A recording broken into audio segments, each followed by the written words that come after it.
Sir नमस्कार।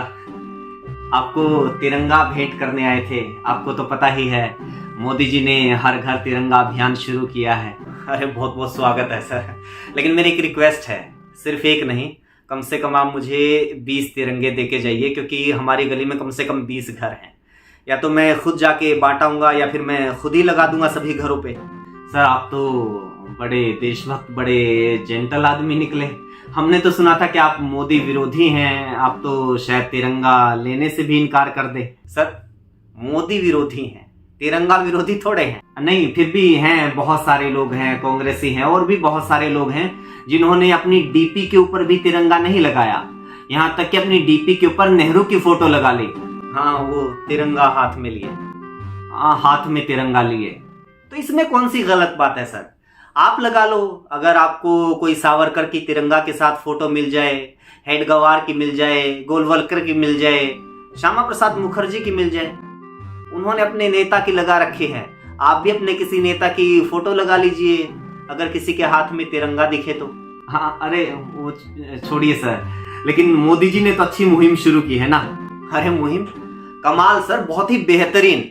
आप खुद सोच के देखिए, जो लोग कल तक तिरंगा को देश का राष्ट्र ध्वज तक नहीं मानते थे, तिरंगा को अशुभ मानते थे, जिन्होंने 52 साल तक अपने मुख्यालयों के ऊपर तिरंगा तक नहीं लहराया, जो लोग तिरंगे को बदलने की मांग करते थे, आज वही लोग तिरंगे का सम्मान कर रहे हैं, तिरंगा रैलियां निकाल रहे हैं। हम बताइए, इससे अच्छी मुहिम और क्या होगी?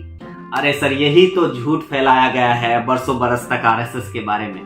आपको तो पता होना चाहिए। यह आरोप आप हम लोगों पर लगाते हैं कि हम व्हाट्सएप यूनिवर्सिटी का ज्ञान पेलते रहते हैं, लेकिन आप खुद उसके शिकार हैं। आपको पता होना चाहिए कि 2002 से पहले तो आप, मैं या कोई भी अपने घर पर या संस्थान पर तिरंगा लहराना भी चाहे तो भी नहीं लहरा सकता था। बाकायदा इसके खिलाफ कानून था, फ्लैग कोड था। ये तो बाद में जाकर लोगों को इजाजत मिली है।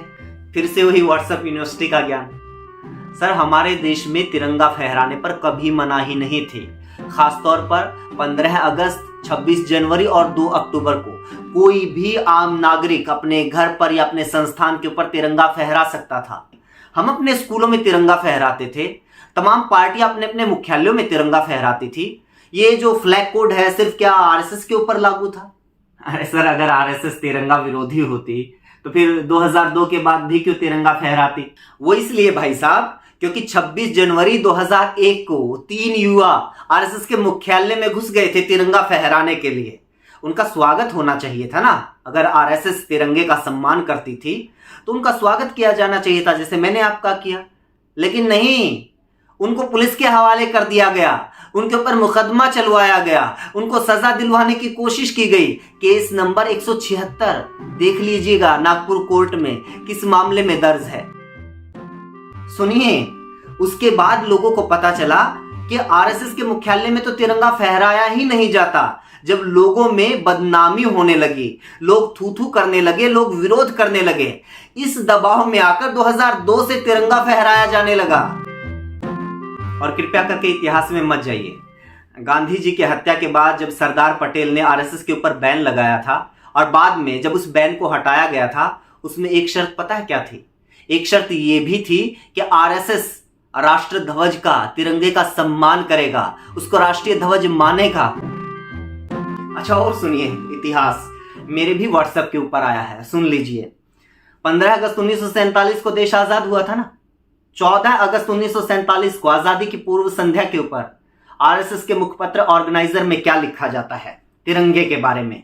जो लोग किस्मत के दांव से सत्ता में आ गए हैं, हमारे हाथ में तिरंगा दे सकते हैं, लेकिन इसको हिंदुओं द्वारा कभी अपनाया नहीं जाएगा और ना ही इसका कभी हिंदुओं द्वारा सम्मान होगा।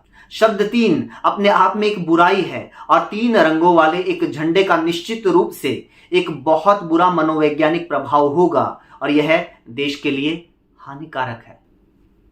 ये था तिरंगे का सम्मान आप लोगों की नजर में। इसलिए तिरंगा बांटिए, तिरंगा लहराइए, तिरंगे का सम्मान कीजिए, लेकिन तिरंगे के आधार पर कम से कम आप लोगों को देशभक्ति का सर्टिफिकेट मत बांटिए। क्योंकि अगर तिरंगा फहराने से ही कोई देशभक्त बनता है तो आप लोग तो बमुश्किल 20 साल पहले ही देशभक्त बने हो श्रीमान।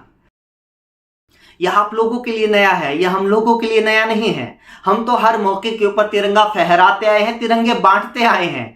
ये जो नई फीलिंग आप लोगों को मिली है, इसको महसूस कीजिए, इस पर गर्व कीजिए और तिरंगा फहराते हुए ध्यान में रखिएगा कि तिरंगा फहराने का मतलब क्या है। मतलब यह है कि हम एक आज़ाद मुल्क हैं। मतलब यह है कि हमारे देश में संविधान लागू है। मतलब यह है कि ये संविधान जनता को मालिक बनाता है। ये संविधान किसी भी प्रधानमंत्री को जवाबदेह बताता है। ये संविधान यह हक देता है हमें कि गलती करने पर हम प्रधानमंत्री का विरोध कर सकते हैं, हम आलोचना कर सकते हैं। ये संविधान कहता है कि अब इस देश के किसी प्रधानमंत्री या मंत्री को पूजा नहीं जाएगा, बल्कि उनसे जवाब लिया जाएगा।